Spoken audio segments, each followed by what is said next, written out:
Okay, we've got action from the New Players League now between Stephen Gotlib at the top of the screen and Brett Kroh at the bottom. Both these players, you can see Stephen on 11 points heading into this match and Brett on 8. The leaders of the group have got a bit of a break on them. Rocky Mendez is actually a game ahead of these guys, so he sits up the top on 38 points. So finals is probably unrealistic. I mean, winning the division is probably unrealistic for both these players, but still plenty to play for. Seeding for divisions if they want to come back next season. And it looks like, well, this is recorded by Brett Kroh, so he's definitely on blue-white control. And we'll have to see what Stephen is on here. We could be in for a long game.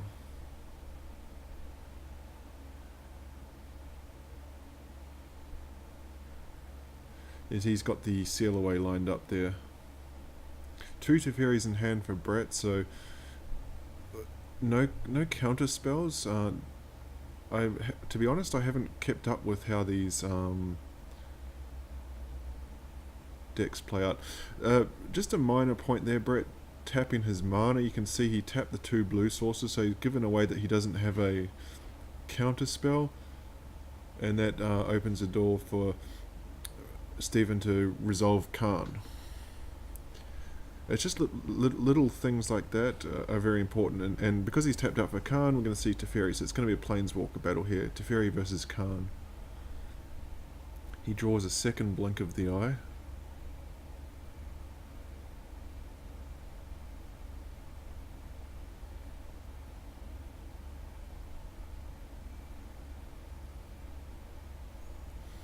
Yeah, I think that was quite an important play because in a control mirror, generally you always assume that the opponent has a counter spell. Interesting, he's gone with a Wizard's Retort there. I don't know if he has any wizards in this deck. Here's Gideon. So Gideon's going to be able to put the beat downs, but you can see Brett's got a second blink of an eye, and he's also got a Settle the Wreckage, which can exile Gideon if he wants to. Cards like Settle the Wreckage and Fumigate are not going to be very good here because not a hell of a lot of creatures. Spot removal like that Seal Away is probably much better.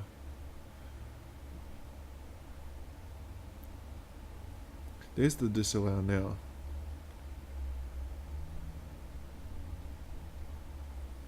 So he can't actually Settle the Wreckage and Disallow if Stephen's going to swing the Gideon, which it looks like he's going to do.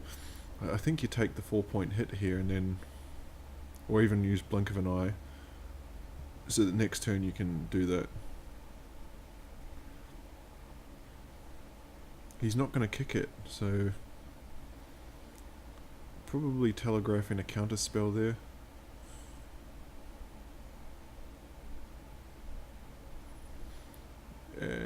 So these are the minor plays to do with tapping your mana in a counter. So he's telegraphed there, but Stephen still plays his Khan into a counter spell. And it's Teferi here starting to home in on a Teferi Ultimate. I believe he's up to 8. It's a bit difficult to see, the recordings are a little bit blurry to tell. But I think if it's a Teferi Ultimate, we're going to game 2. Here comes Gideon.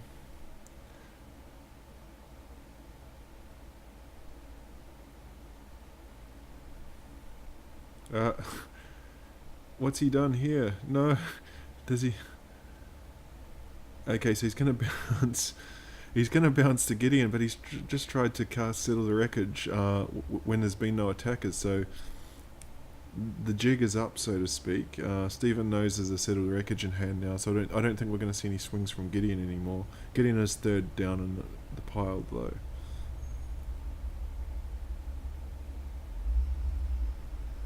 And here's a search for Skanta that's just going to be pure card advantage.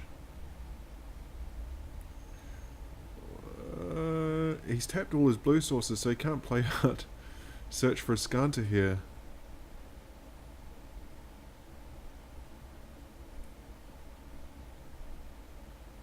He's going to go for Gideon anyway.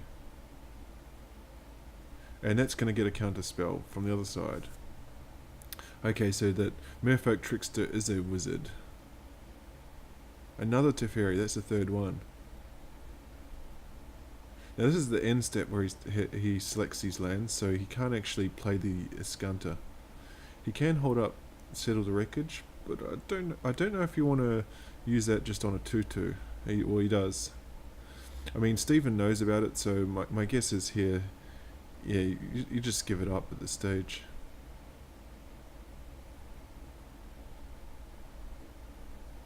As he draws another counterspell,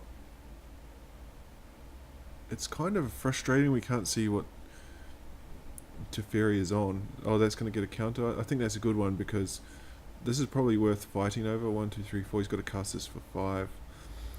Search for a Iskanta is just pure card advantage. And in a control mirror, it's almost a match winner.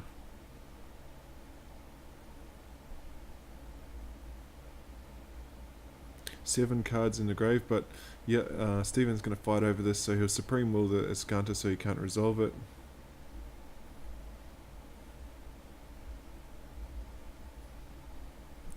That's a nice pickup, a disallow.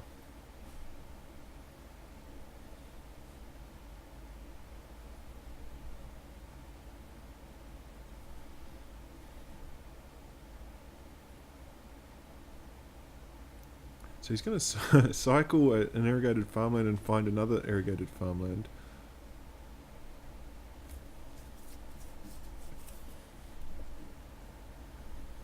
This match quite slow going.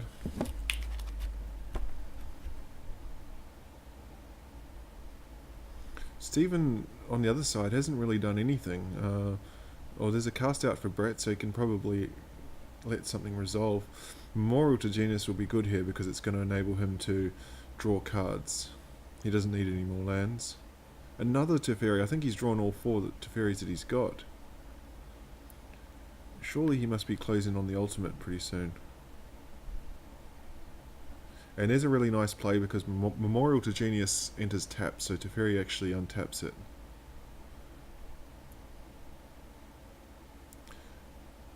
Yeah, he just says in... I probably, if I've got a Teferi ultimate coming, I probably would have waited to crack that so that you can exile more cards. And there's a pull from tomorrow, so that's going to be vicious if it resolves. So here comes Teferi ultimate.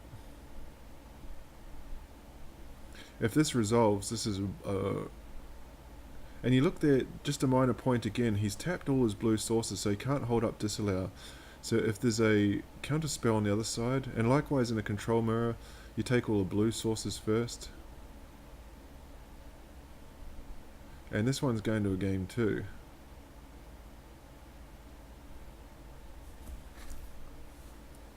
So he could have left Stephen with just islands. Sorry, just plains.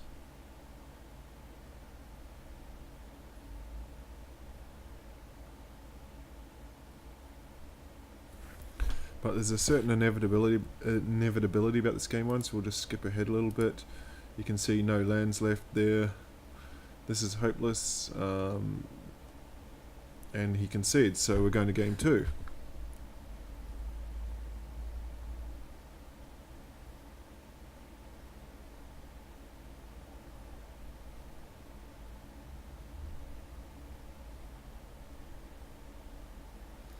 I don't know if Stephen actually played a spell. I don't recall him.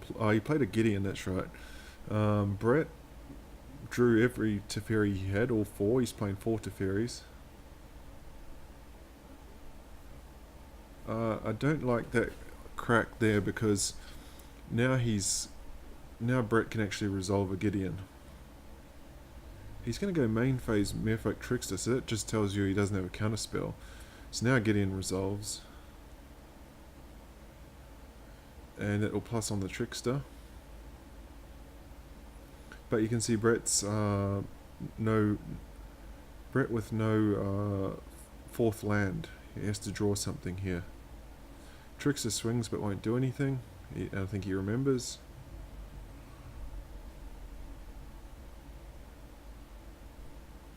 Blink of an eye is awkward because he can bounce it, but he doesn't get the card draw because he's one land short.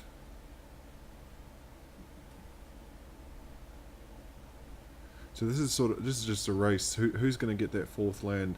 Of course, Brett, we can see he's got 2 Teferis in hand. He has to get to 5 to be able to cast them. Down comes Gideon again.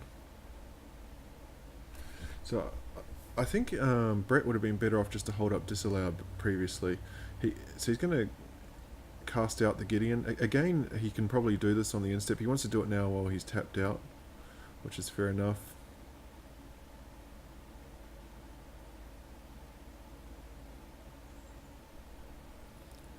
As Brett finds a second Gideon, 3 disallows in hand. Decides to make an emblem here. This was recorded by Brett, so I can't move that Gideon off. He's done it now just as I say that. If we can see the life totals again.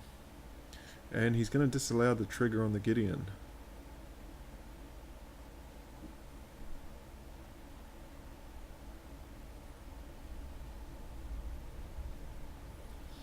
The trickster swings, so he might actually be able to take down the Gideon, the opposing Gideon here.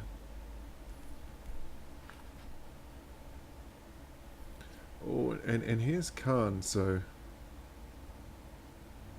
neither of those cards you really want to give him. Yeah, Blink of an Eye is probably the better one. You don't want, in a control mirror, you don't want to give him in the gate.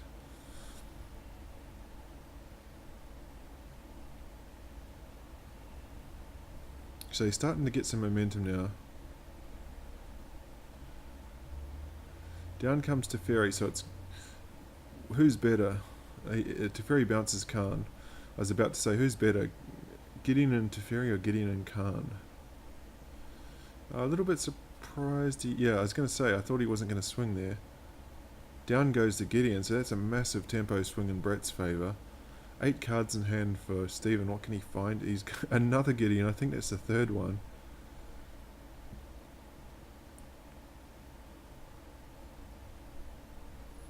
As you can see, the Merfolk Trickster now going at Teferi to finish him off, but Brett just has Teferis in abundance here.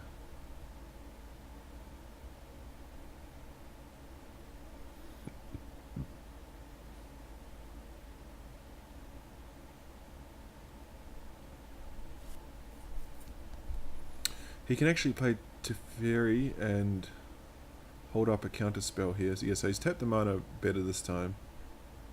Draws Seal away. Now untap his 2 blue sources. Oh.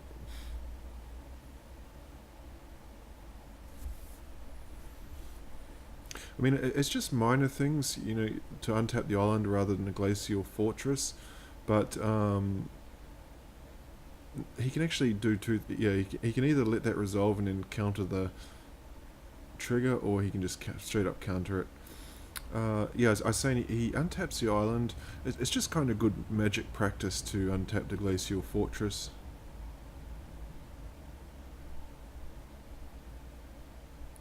Both come in at Gideon. I believe he plussed on the other Gideon anyway, so he's not going to take the damage there. And I'm surprised he didn't actually seal away that Gideon. And there's a big one for this.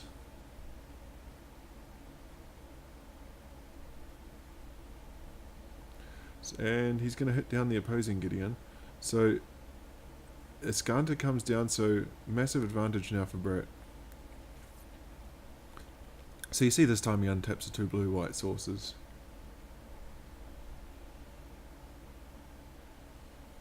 But Stephen's just 2, 4, 6, 7 lands to 4. He's just starting to struggle with the land drops now.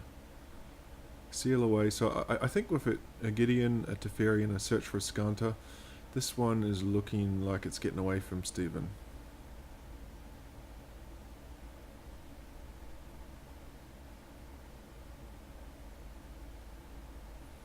So Skanta's still at least 2 turns away from flipping. He puts the island in, so he's 1 short now.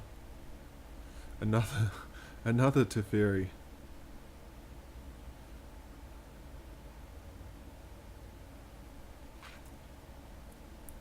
Yeah, they're just saying in chat that Stephen accidentally had auto pass held, so he had to discard to hand size. Brett has graciously offered him a rollback, but Stephen's declined it.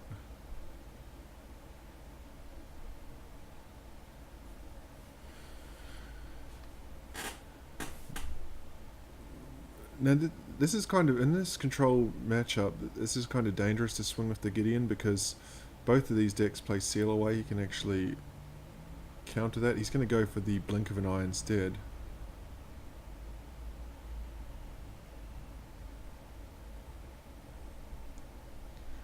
Stephen down to 16. He's found his 5th land. But you can see the commit to memory and the disallow in hand, so this looks really ugly now. He keeps the negate, very good card in this matchup. As Escanta has flipped as well.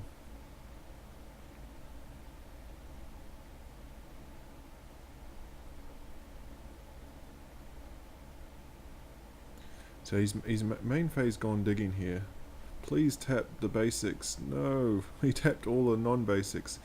Takes Essence Scatter, so no Gear Hulks for Stephen. You can see he just flashed in the flash creature. I think when you look at how much land Brett has, you may as well just bait that counter spell out because he's never going to be tapped out. As now Teferi's going to go to work, so we're going to see the land destruction again. This one looks like it's over as well. We're just going to skip ahead a little bit as he starts to destroy lands down to 2. And he's seen enough. So these guys now have gone to Legacy. This is they played Legacy second, Standard, Legacy, and then Modern. You can, of course, in the league you can play it in any order you wish. We don't enforce any orders or anything like that. The only time that order is enforced is in the finals for the Grand Champion, where the highest seed gets to choose the first format. And the reason for that is because it's best out of 3. So in the regular season, you play all 3 formats to get the points. So you can get up to 12 points. In the in the finals, sorry, it's best out of 3. So you don't need to play the 3rd format if one person wins the first 2. Stephen here is playing a deck near and dear to my heart, BR Reanimator. And we're going to see an exhumed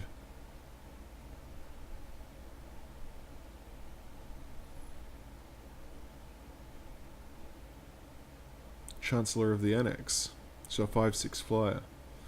That was kind of risky, that play there from Brett, because he saw the chance. I suspect he's not familiar with Legacy decks because he saw the Chancellor of the Annex in the opening hand, which straight away tells you that the opponent is on Reanimator, and you can see he's got the Spell Pierce in hand, so I think he would have been better off just to not play the Delver and hold up the Spell Pierce. As you can see the tax now, he counters the Ponder.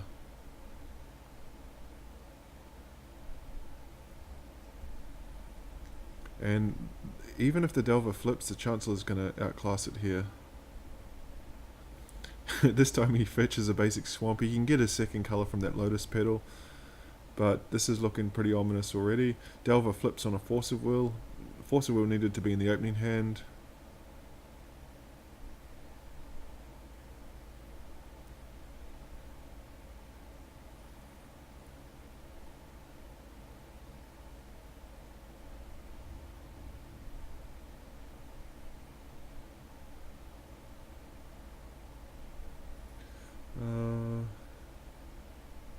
So he's got the Force of Will, but you can see here, Stephen doesn't have to do anything. He just has to keep swinging that Chancellor and it's over. I'm surprised there was no swing there from Brett. If he's not going to use the... Okay, so he is. I was going to say, if he's not going to use it as a chump blocker, you may as well be swinging it. But he is going to chump block, but I don't see what, in Sultai colours, I don't see what can get him out of this. I think there's a Diabolic Edict, it's called. Is this going to get a Force of Will?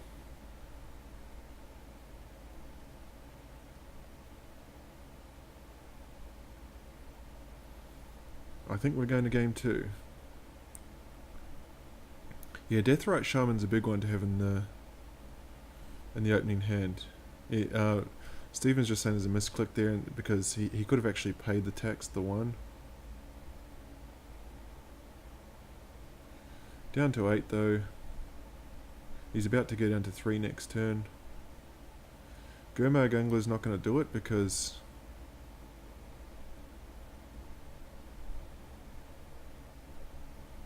I think it's pretty hopeless. Gurmag Angler doesn't have flying, Chancellor's got flying. I think it's Diabolic Edict is the name of the card that they place. Target opponent sacrifices a creature. And that's enough. We're going to see a concession here. So we're going to go to game 2 now of Legacy. Again, he's got the Chancellor. For this black-red Reanimator deck, it's absolutely crucial, particularly against decks that play Force of Will, that you have Chancellor in your opening hand. And a minor misplay there from Brett. You can see he played the Wasteland before he played the Flooded Strand. That means he can't cast Daze. But Steven's kept a no-lander. This is not entirely bad from the player, from the Reanimator, because it means he can discard. But it is bad now because Deathrite Shaman's going to get rid of whatever he discards. 3 Deathrite Shamans in hand and 2 Dazes.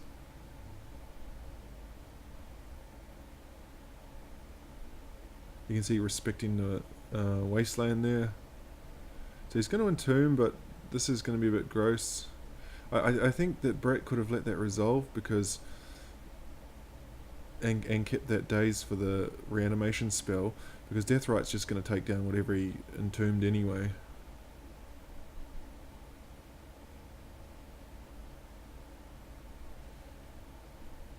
He's going to brainstorm. I think he needs to get that, yeah, the polluted delta. Oh no, because he played the tropical island. Okay, so he's left himself open here. Steven can actually get him. He needed to keep up mana for the Deathrite Shaman, so Steven's going to be able to reanimate if he's got the tools. And he does, a Dark Ritual, so we'll probably... Oh, and again, Counterspell. Nice. Does he have a follow-up? 6 cards in hand. He has a Lotus Petal, so if he's got the Dark Ritual here, he can do it. He has to do it right now because Brett's going to have Deathrite online next turn. If he can't do it right now, I think Brett's got this one. Okay, so he's got to reanimate Chancellor of the Annex. And you can see that that's the play where, because Brett tapped out for the Brainstorm, and he's in the same position now as game 1. So I think that Steven's going to get this one.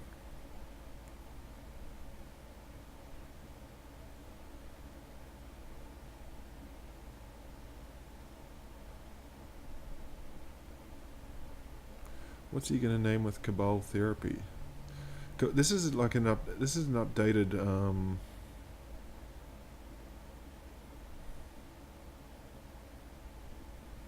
this is the more updated one, so Stephen will bring in something like Grim Lavamancer from the sideboard.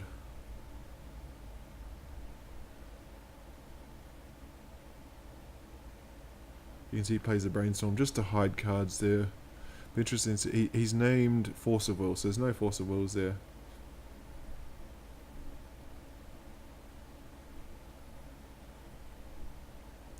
And here come the beatdowns again. 4-turn clock. So you can see Steven's at 11, so Brett's going to have to try and race him here. He's got a Pyro.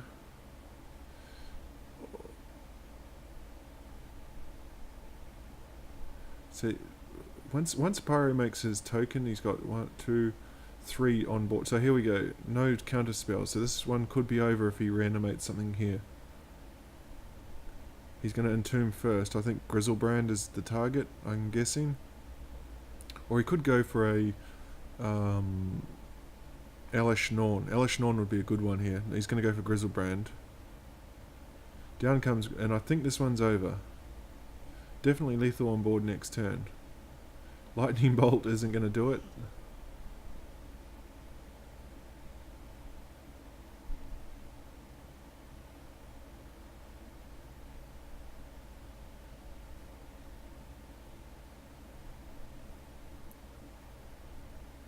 You can see the tax from Chancellor has been quite a nuisance in this match. And nothing there can save him either.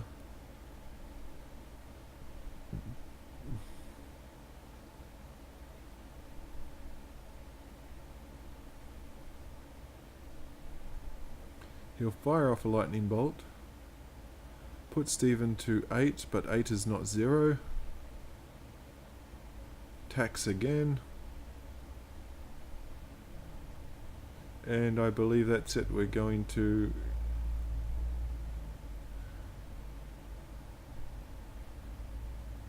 Yep, there's going to be a concession.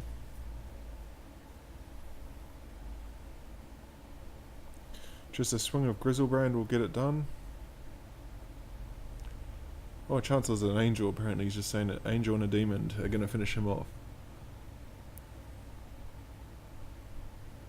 And 2-0 for Stephen in Legacy. And we're on to Modern now. What is this? Tron. So Brett's on traditional Tron.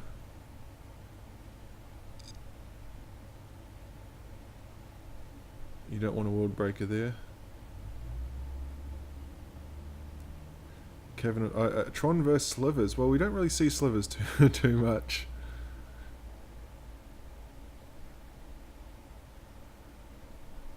Yeah, Brett's just saying in chat he's never played against Slivers before. I think most people would be in that boat.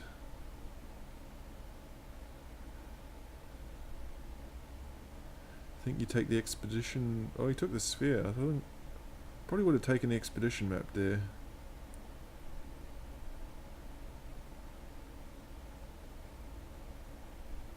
Yeah, these Slivers, I probably should have.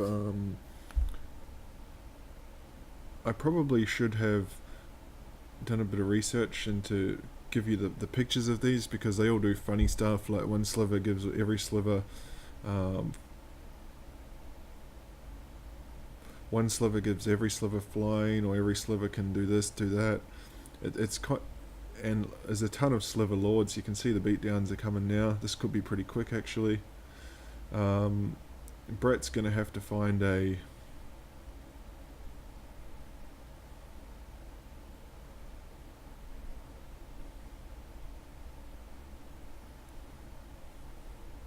Brett's going to have to find a Oblivion Stone here. No, Ancient Stirrings, yes.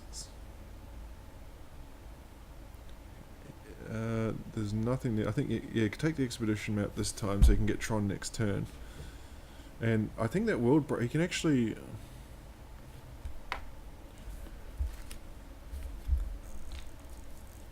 I think he can actually win next turn. He's got 5-7 on the board. Blur Sliver has haste. Yeah, so Brett's just dead next turn, so this one's going to game 2. Very quickly.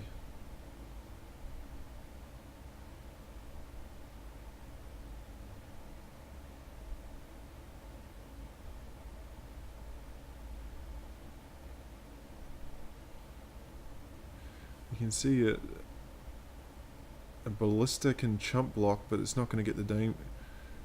He's not going to get the job done, so it's just a case of swinging here, and we're on to game 2 of Modern. So after Brett convincingly took standard 2-0, Stephen struck back to take Legacy 2-0, and now he's up a game in Modern. And you can see the God hand here from Brett almost. He's got Tron in hand, in his opening hand. He's got the Oblivion Stone, so he's going to be able to wreck this board. Yeah, so this first sliver gives all slivers flying. Okay, so he cracks that. He's going to Ancient Stirrings and hopefully find a threat. Well, Khan, Worm Coil, take your pick. And it looks like this is looking pretty good for the Tron player. I think we might be going to game 3. So Predator Sliver I know is a Lord, so it just gives all other slivers +1.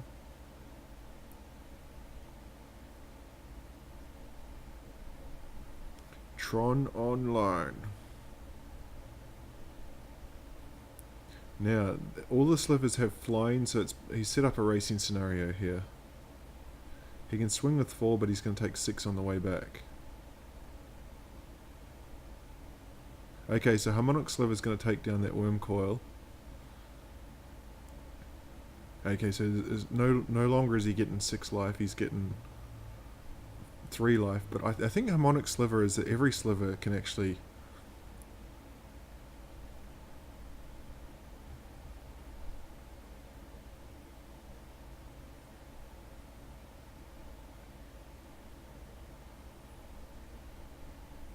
Well, I'm a bit surprised. I think he could have swung there and got some damage in, and then cracked that after. Well, when a Slivers player's firing up the Mutavault, you know he's got nothing going on. And a big misplay there because the Mutavault only came in that turn, so it's summoning sick. Yeah, just a minor point before from Brett. He actually fired up the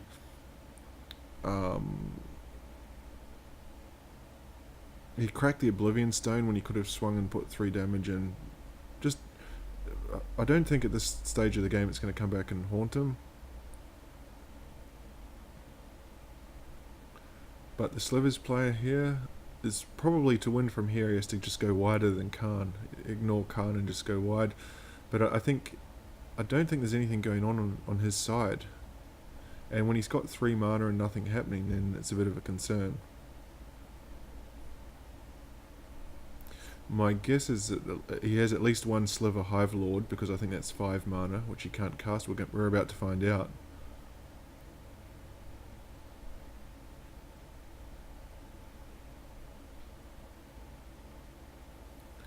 Harmonic Sliver, well...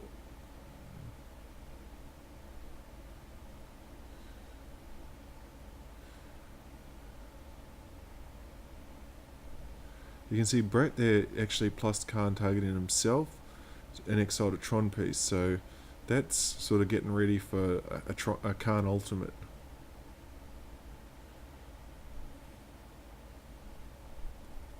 Another Thought Not Seer. Takes down a second Ether Vial, so this one's going to game 3. I can't see how... I can't see how Stephen can come back from this.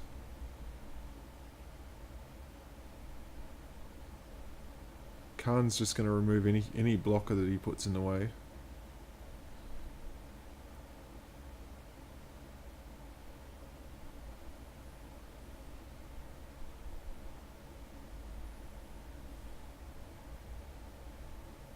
Lethal on board next turn.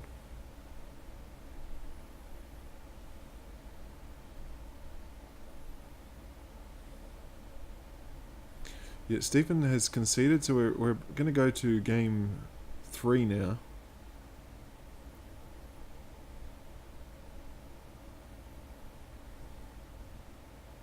Well, he did come up with 2 chump blockers, but that'll get the job done. Spatial Contortion remove 1, Khan can remove the other one. And we're going to game 3. So when they split Legacy and Standard 2 games apiece, so it's all to play for in this match.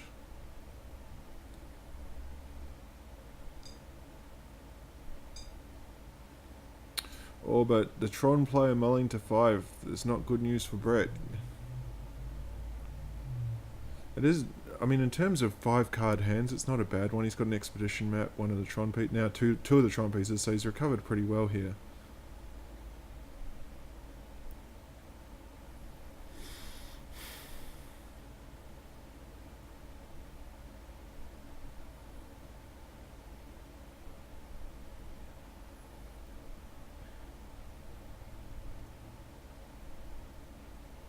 So Darkheart Sliver, he can sacrifice any sliver and gain 3 life. That's a beast against Burn.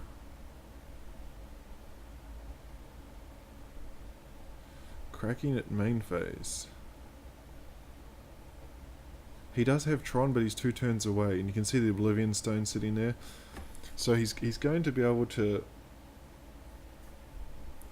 He's going to be able to play Oblivion Stone next turn, and then wipe the board the turn after. He's got 2 Oblivion Stones now. But the problem with for him is that on Steven's side he can just sacrifice all those slivers and get 9 life, go to 31. It will mean that he's out of gas though. No, don't crack now. Well, he could have just as a minor point, he can wait until Steven declares attackers on his next turn and then do it, because if Steven's got a haste creature, he's going to be able to push through extra damage that he wouldn't have been able to push through otherwise. Or say a he's played the Ether Vial beforehand, so down come the Slivers, but you can see Slivers works when it has a huge amount of creatures on the board, but you can see here he's only got 2 cards in hand for 1/1 on the board, and the other issue is that he's about to lose one of those cards to Thought-Knot Seer.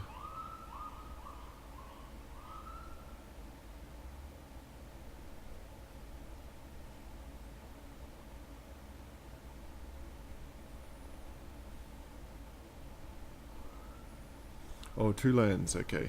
So nothing going on for the Slivers player, so I think Steven is in big trouble here.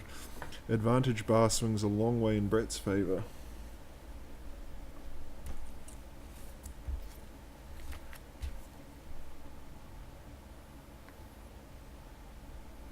And I think if Brett can find a haymaker, this one's over. This is game 3, and he found a Khan in the last game, but he hasn't found anything huge besides that in 3 games. Yeah, Brett's saying he's running on fumes. Steven says he's out of gas, but I think it's clearly an advantage here to Steven. No, sorry, clearly advantage Brett. I don't see how Steven can get out of this, particularly with an Oblivion Stone now on the battlefield. I think this one's over. Brett's going to take Modern 2 games to 1. Ancient Stirrings, what can it find? Ulamog, the game's 100% over now.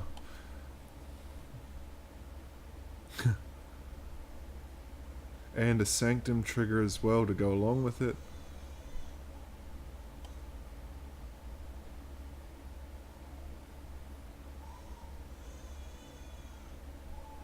Board gone with a 10-10 in play. He's going to go and find a Worm Coil Engine. This is getting gross.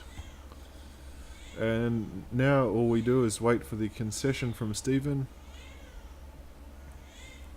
A Collected Company is going to put some... Unless he's got something that can exile Ulamog, which I don't believe the Slivers deck would have access to. I don't see how he gets out of this.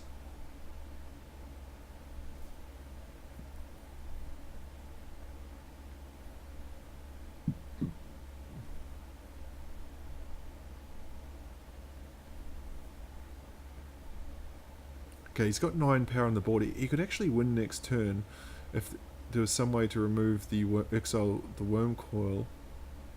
But can't. This is just all over. We're going to see a concession any second now, I believe.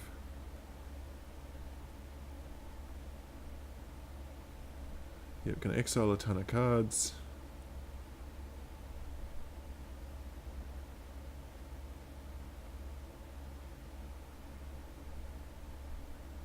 And Brett is going to take it 8 points to 5